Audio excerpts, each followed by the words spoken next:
Now, we do have Abel Garcia standing by as well. He is near Trump Tower, Trump Hotel, that is, as well, with more what happened shortly after this truck did explode.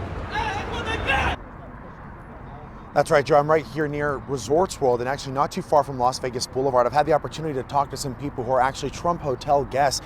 They're telling me that at this point, this is not what they expected. They're now having to rearrange their plans. They're now having to book to stay elsewhere. Some of them say that this was a really, really strange wake-up call for the most part. But we also are looking into and listening to those first responder calls. And I walk you step by step through what these first responders we're dealing with today.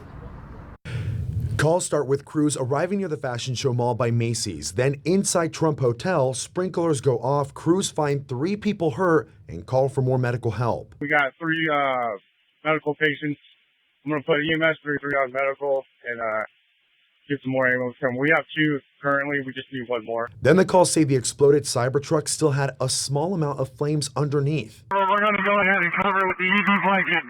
As soon as we get them out of it. As crews kept working, the number of people injured goes up to 6. Responders then are trying to shut off the sprinklers and figure out what caused the explosion. So far at this point in the calls, there's no concern of foul play. Crews suspected what might be to blame for the explosion. It looks like fireworks with a whole bunch of cans of almost like camping fluid. But it still looks like mortars from like a firework. Then the investigation began to escalate with an arson and security teams called in to assist along with additional law enforcement agencies. Then also on that call, we continue to hear crews talking about how they had to quickly shut down that entire area near Trump Hotel.